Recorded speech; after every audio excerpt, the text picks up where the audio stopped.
Hey everybody, welcome back to the channel. Today we're looking at this tank watch. This is a Hamilton tank watch. I think it's pretty much from 1941, guessing by the serial number.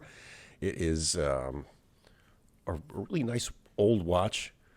Judging by the fact that it was pre-World War II-ish, it would have been made here in the United States, and that would have been prior to the end of World War II when all of Hamilton's equipment was sold and delivered overseas, and the Hamilton Watch Company became part of a conglomerate in the Germany-Switzerland area. So this tank watch came to me, and it's in really rough shape. The mainspring looks good. It's got a broken balance staff, unfortunately. You can see it's running in one position. It won't run in the upright position because the staff is damaged a little bit. Not necessarily broken, but it is bent. Looks like it took a little bit of a drop, which is common for these watches down here. These antique watches don't make it so well when they drop on tile. There's a lot of tile down here in Florida. So one of the things I see the most is broken staffs, broken little bits, parts, screws. They hit something hard, and that's the end of them. So rather than explain how I go ahead and disassemble the entire watch, I'm going to give you a little bit of history on the Hamilton Watch Company. I think that's always an interesting thing.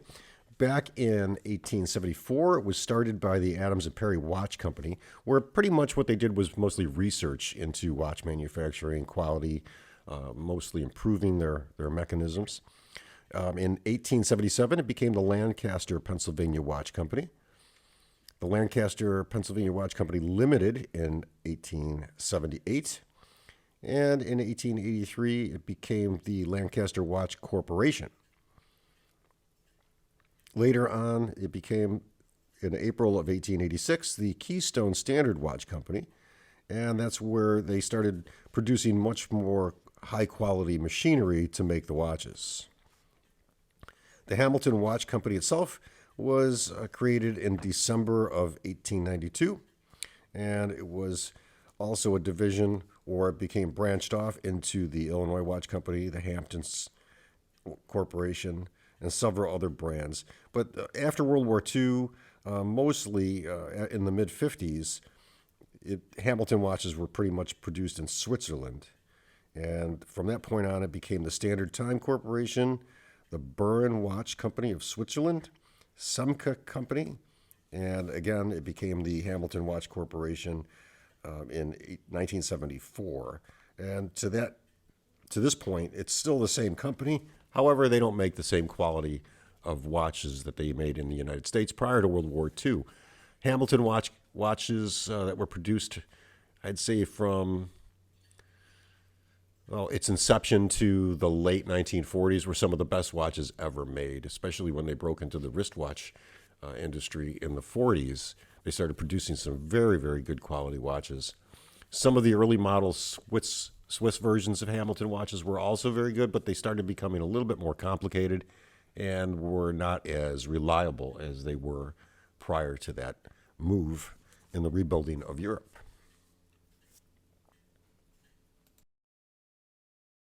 The first production watches that Hamilton produced were done in 1893. They produced approximately 2,000 watches the first year, and then moved on to literally hundreds of thousands in the year subsequent to that. Hamilton produced some of the best railroad grade pocket watches. They also produced a lot of military watches during World War II, specifically the 4992B model, which was a 24-hour version of a pocket watch that were used on bombing runs to time the dropping of bombs onto a target. Because they were the most accurate watches at the time, the U.S. military picked them to be their official timekeeping company.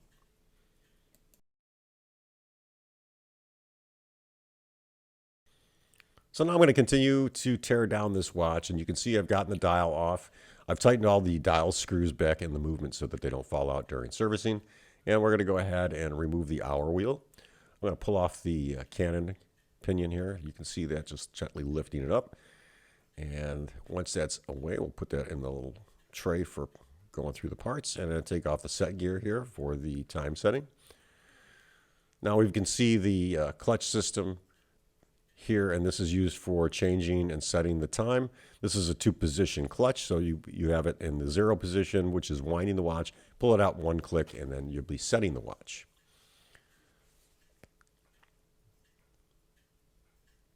Now that that's done, I'm going to go ahead and remove the ratchet gears for the for the mainspring winding system. So here we're going to remove the main ratchet wheel, which is attached to the mainspring barrel. And I'll just put that screw aside. Now I'll gently pull off that gear.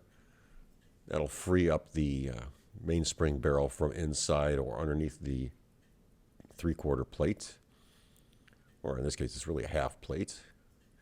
And we're going to take off the ratchet gear for the winding system. And here you can see this is a reverse thread.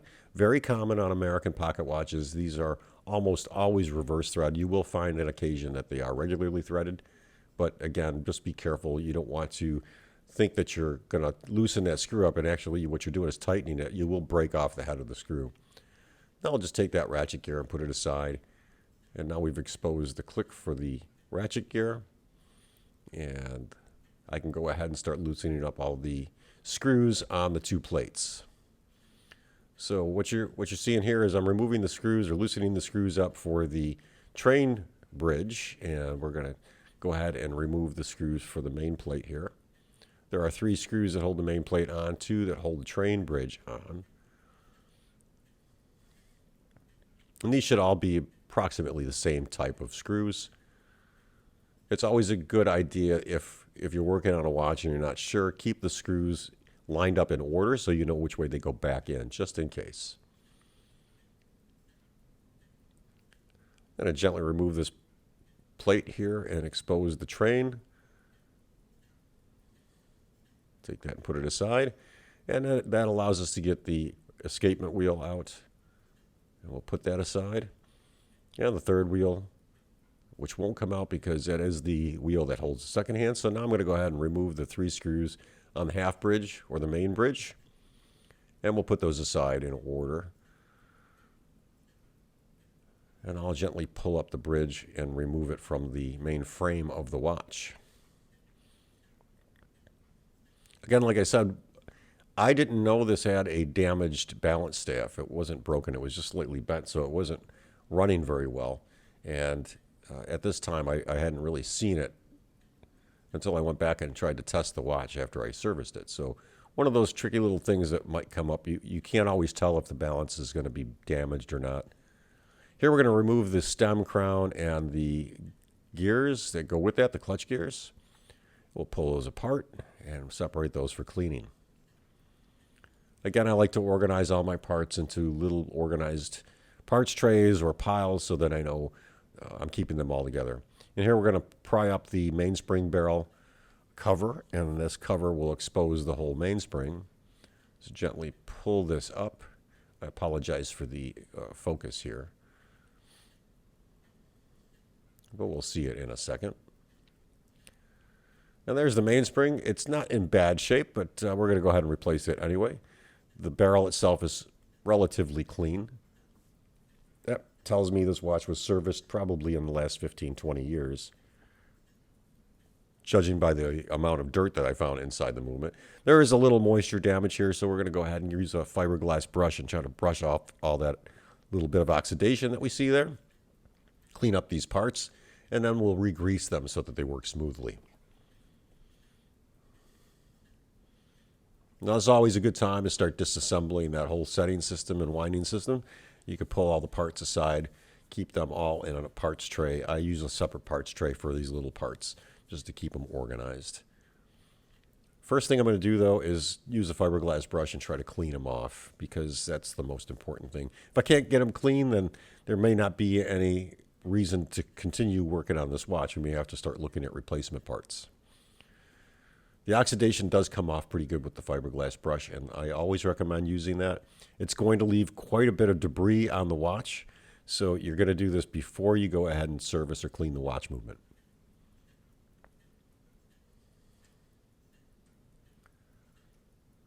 So I'm just going to scrape a little bit more, get some of that rust and oxidation off, and that looks pretty good. I'll work on the frame here, just on the side of it, and just kind of pull off some of that little bit of oxidation that's on that. And once that's cleaned up, I can go ahead, put that aside for cleaning. Now this screw is one of the case screw or the dial screws. It had a little bit of rust on it, so I'm just going to clean that out a little bit, pull that screw up and brush it off with the fiberglass brush so that it cleans up really well.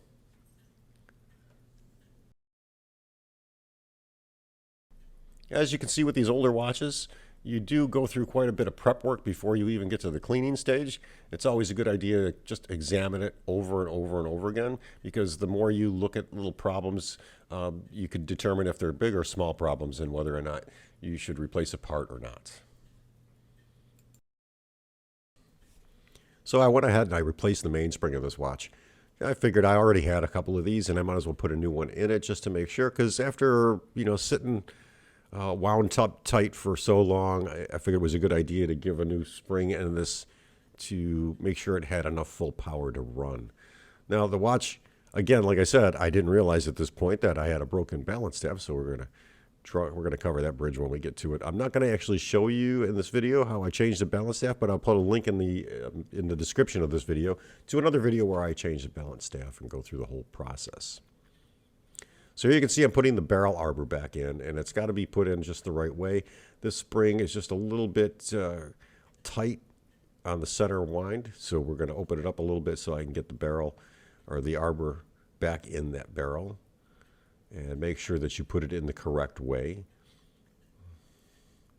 Now if you look at these through a loop or some magnification, you'll see where it's got a little tooth that catches onto the spring. So we're going to seat that tooth in the correct position so it clamps onto the spring.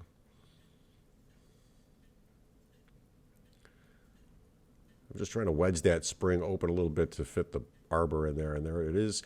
Put it all back together, put the cover back on, and it's ready to go. I also greased it. I use a good mainspring grease to go ahead and apply grease to that once I've cleaned them after I've opened them up. I do take all my new mainsprings and clean them, oil them, and then put them in the watch so that I make sure they're pre-oiled before they go in. Now here we got the dial, and I can't really do anything with the dial. Customer's not going to have the dial restored. So what we're going to do is just wipe off some of the dirt and debris that's on the dial. I'm going to use a little bit of Rotico for that. Rotico is this green dough-like putty substance that takes a lot of dirt off. It will leave a little bit of residue on an enamel watch, but most of these watches, they're not a problem.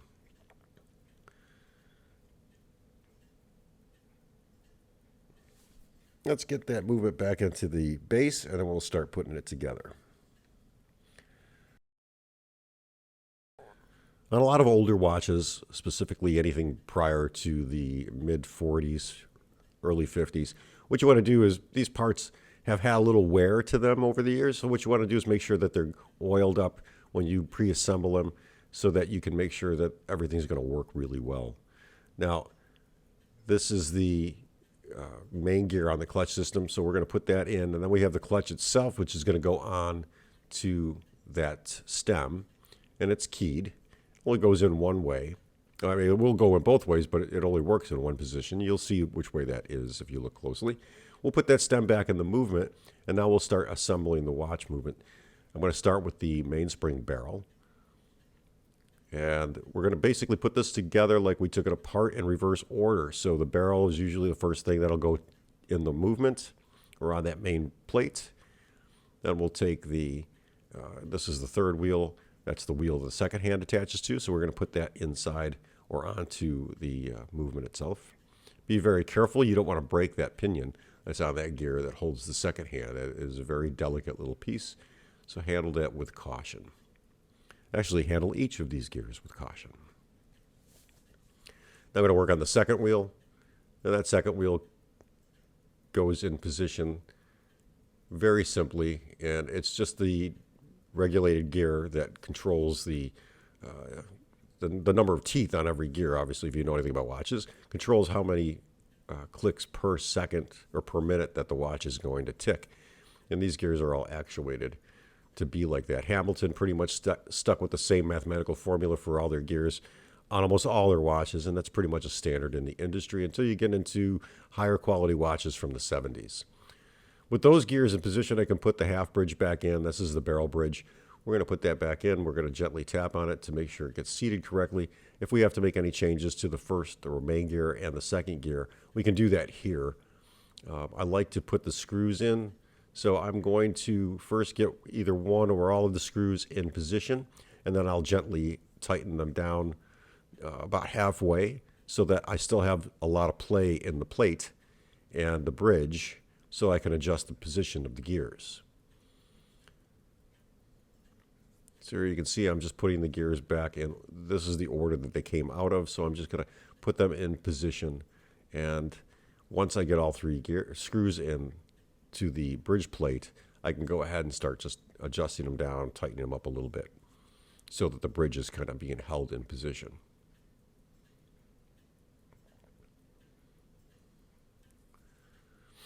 Again, I really love Hamilton watches. I think they're some of the best watches made. Hamilton, Waltham, some of the Elgin watches. You get into some of the higher quality railroad grade watches like the Balls, which Ball was a standard for watch companies, wasn't necessarily a company by itself, although there are branded Ball watches. Not this new stuff that comes out of Europe or China today. This was stuff that was very high quality made prior to the 1930s. So here I'm going to tighten these screws down just a little bit, make sure that everything is seated correctly. I know my gears are in position at this time. And I can just play with the train a little bit and just make sure that everything turns loosely. Now you can see I'm kind of messing around with that third wheel there. We're going to go ahead and put the escapement wheel in. That escapement gear will, when it's in place, allow me to go ahead and put the escapement bridge on, or that last bridge. In this case, we call it a quarter bridge that holds these two gears in position. So now I'm going to grab that bridge. I'm going to make sure it's seated correctly onto the plate. The plate is the front of the watch. It's the full plate of the watch. These are bridges, in case you're wondering what the typical terminology is. But a lot of people refer to them by a lot of different things. This is how I learned to do it. So once I get that in position, again, I'll go ahead and put the two screws in, and I'll tighten them down about halfway, and then I'll just tinker with those gears to make sure they're seated correctly in the jewels and that all the pinions are smooth and free in movement.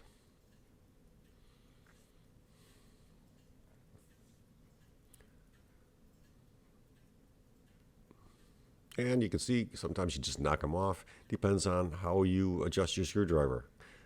It's kind of hard here. I know a lot of people like to badmouth people who do stuff online. So let me just explain to you. I have a camera that's right in front of my face, and it's looking down at the movement. I'm hovering over that camera to do this. So it does take a little bit of practice to work that way. Typically, a watchmaker won't do that. Watch technicians and watch makers will work unobstructed so that they can have access to each of these pieces visually, and that way it's easier to work on. When you're filming like this is a better version of just having my camera straight above the movement. That doesn't always work. You don't really get to see a bird's eye view of what we're working on. So I kind of like to film this way so that you can see exactly what I would be seeing if I were looking straight on the movement. So I'm going to go ahead and take this to the microscope and just make sure that these gears are seated correctly and that all the jewels and pinions are aligned up right. And I'll use a dry oiler just to tinker with the gears and make sure that they fall into place. And I'm not putting any pressure on them. I just want to make sure that everything's free and moving clearly and without restriction or friction, and that all the jewels are in good shape. So I'll just tinker with this until I get the gears situated, and we'll go ahead and tighten those screws up.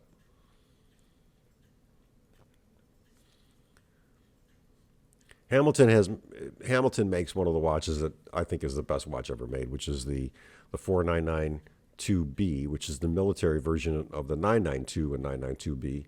The 4992B has a 24-hour dial, which means that the hour hand only rotates once every day, where the 992 and 992B is a 12-hour version. It's geared that way. But I just have an affinity for anything, World War II, and the 4992B is just a great watch. It had just a good, well-manufactured piece of timekeeping equipment, and very, very collectible. So if you find them in very good condition, although prices have been coming down in the last 2 years because of the economy, they're still very sought after and very valuable watches. So now that I've got all the gears and the pinions seated correctly, I'm going to go ahead and tighten the screws up, and then we'll double check the movement of the gears and make sure that everything is seated correctly and free moving. Now I don't have any of the ratchet gears in, so we obviously can't wind and set this yet, but we're going to work on that next.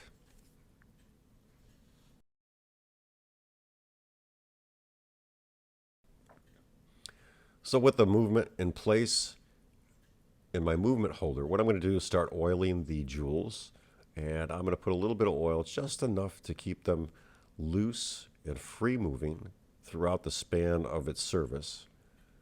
And I'll do both sides, and I like to do this as I'm going along so that I make sure that I don't forget anything or don't cover up a jewel and forget to oil it. It's just a practice that I do. It's something that you can get into a good habit of. So any watch that requires oil on its pivot points, or any watch that's older than 40 years, should be oiled. You're going to go ahead and do that as you're assembling the watch.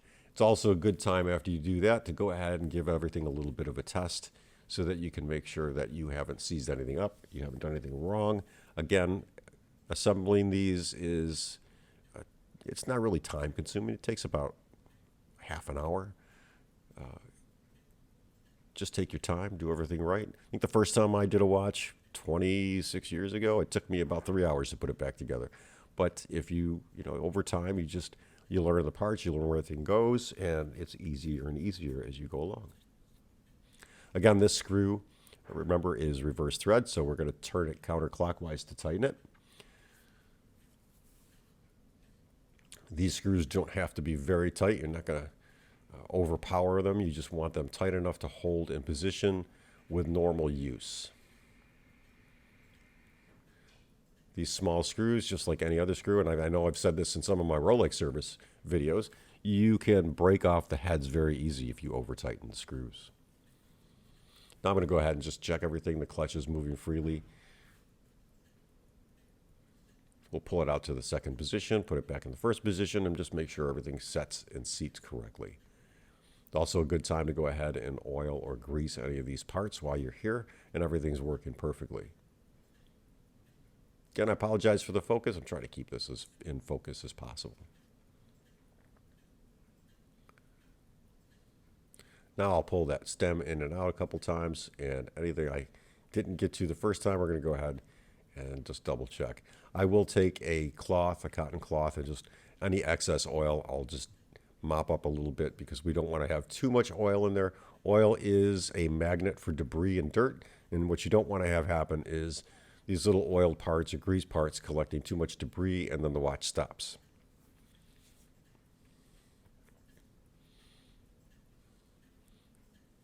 Now we're going to move on to the pallet fork. The pallet fork and the escapement of any watch is some of the most important timekeeping pieces of the clock, because that clicking noise that you hear in a mechanical clock is the pallet fork and the escapement wheel clicking back and forth. It's not the balance that you hear swinging back and forth. It's the clicking that these jewels slam onto the escapement wheel. Now we'll get the pallet bridge in, and this pallet bridge just goes in very gently. They are keyed on most of these watches. Etta does that with its modern watches, so does Rolex, so does Cartier. They're all keyed so that they fall into the correct position, but you do have to be cautious because that pallet fork pinion is very gentle and very delicate. So what you want to do again is tighten these screws in about halfway so that the bridge is being held in position but not too tight. And then you're going to look under magnification and make sure that pallet fork is seated in its jewels, its upper and lower jewels correctly. And once that is, you can tighten down the bridge, holding the pallet fork in place. While we're doing that, I'm going to just test everything and make sure that it's level and aligned correctly.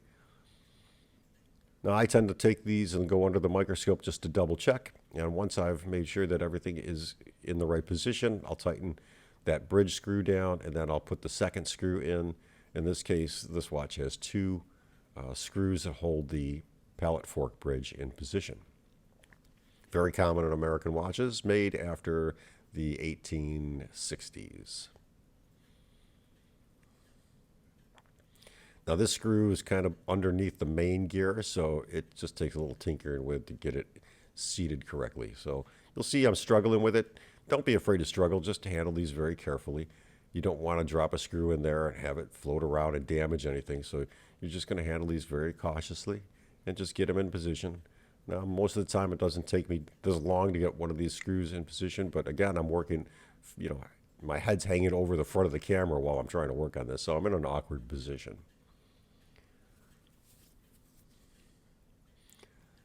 Then we'll tighten that screw down.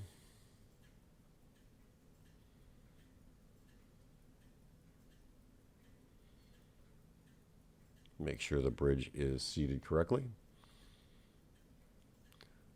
Now, I typically like to take a dry oiler and just double check the pallet fork going back and forth and make sure that it's clicking back and forth. In this case, I have to put the barrel ratchet gear back in place so that I can actually wind the mainspring and apply power to the train. The term train comes from all of these gears, like a train engine, all working together in synchronicity to run time. Now this screw is a standard thread screw. We're going to tighten it up. Again, we're not going to put too much pressure on it. These screws do break easy if you apply too much pressure. I have a student that I tried to teach one time, and I think he broke half the screws in all the watches he tried to fix, which was, I got to the point where it was like, no, you're not made out for this kind of a job. Again, as I assemble, I oil, and I'll put a little bit of oil on the pallet fork jewels or the pallet jewels too. That keeps them free on the escapement. And then what I'll do is just double check and make sure everything is moving freely and that I've got pressure on the movement. You can see it forces the pallet fork left and right just by getting past the threshold. And that's the energy point that's going to oscillate the balance wheel back and forth. Now, I did go ahead and change the balance staff on the balance. Again, it had a little bit of damage to it, so it was a tedious job to do that. Balance staff replacement is something that you become good at after you do it several times. It's not something that I would recommend doing for a customer watch if you've never done one before. So what I try to do is just oil that jewel. I forgot to oil it when I reassembled the balance bridge. So I'm going to go ahead and just dab a drop of oil on it. Try not to get any oil on the hairspring. If you do, you can always blow it off with a hand blower, or you can go ahead and re-clean the balance.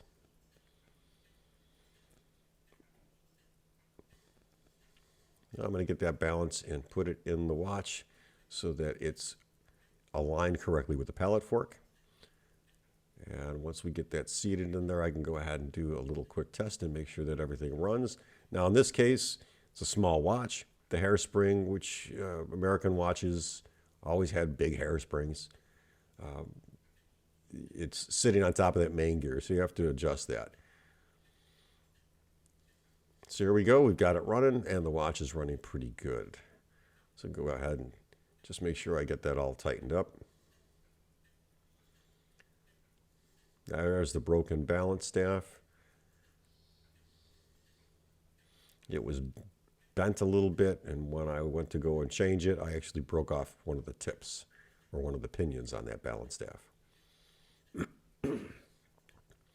With that done, I'm going to go ahead and loosen up the dial feet. There's 3 dial feet on this particular model watch. Most of the time you'll see 2, occasionally 3. It depends on the model of the watch, on the dials that were used, the size of the watch.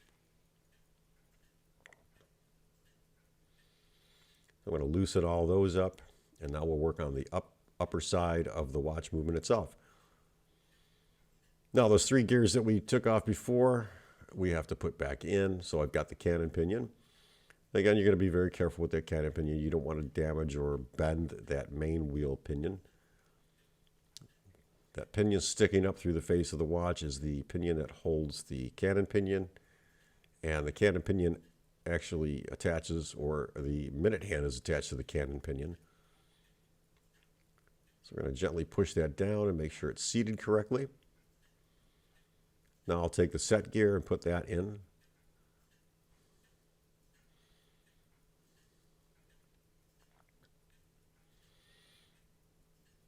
The set gear gets kind of wedged underneath the plate that holds the clutch system together, and I just got to get it lined up correctly. And I usually edit these out so that you don't see how, what you have to do to get these things put together. But it's always a good idea, because some of you new guys who are going to want to try this yourself, you can see what goes into it. You can see how it's done.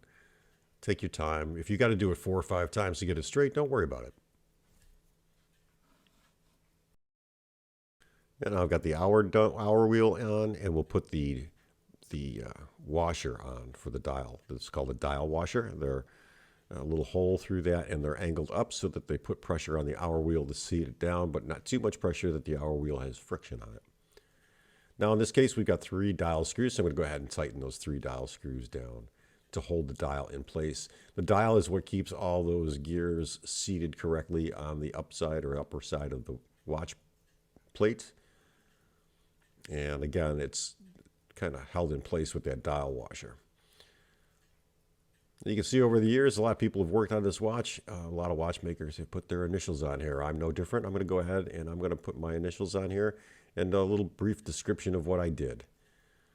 Sometimes I'll laser engrave them depending on how much work they need, because I can put a whole lot of information in a 2 by 8 millimeter box that somebody could look under a 10x loop and see exactly what I did. This watch was pretty much a standard service, full service, balanced staff, and a new mainspring.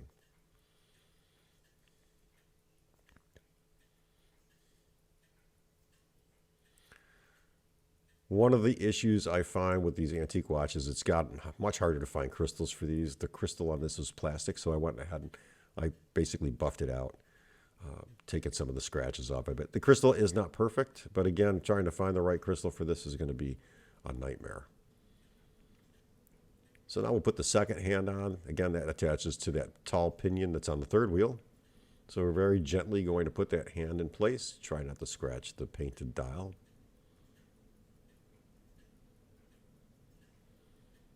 Once that hand's in position, we can tighten it down ever so gently. Now we'll go on to the hour hand, and this watch doesn't have a date disc or a date wheel, so we don't have to worry about trying to set it for the midnight position. We're just going to go ahead and put the hour hand on, and then I'll adjust it so that it points to any one of the 12 indicators, 1 through 12, and then I can put the minute hand in place pointed at the 12th position. So a lot of times I'll put it either at 3 o'clock or 9 o'clock, the hour hand, and I'll put the minute hand on from that point. So let's take our minute hand here and get that seated onto the cannon pinion. I'll just make sure I'm pointed in the correct position, and I'll adjust that and then push down on the minute hand so that it seats tight onto the cannon pinion. And there you go. And I'll give this a little bit of a whine, make sure everything winds good, and we'll go ahead and set it. I also like to double check and make sure that my hour hand and my second hand aren't going to touch. So I have clearance on those. That way we don't run into an issue where the hands rub against each other and the movement stops. Movements are very, very, very low power, and the slightest little contact of a hand can actually stop a watch from running. So here you can see it's all assembled. There's the polished crystal. It's not perfect again. I didn't replace it, but we did buff out the case. This is a gold-filled case, so I didn't polish it out on a machine. I hand polished it just to make sure that I brought back some of the luster, cleaned the case, cleaned the inside of the case, all ready to go for the customer. I believe this is going to be somebody's Father's Day gift, if I'm not mistaken, and how appropriate. This video is going to be coming out on Father's Day. So guys, I hope you like this video. This is a beautiful example of a 1940s antique Hamilton wristwatch, some of the best quality wristwatches that were made in America prior to the end of World War II. Thank you all, and have a wonderful day, and take care.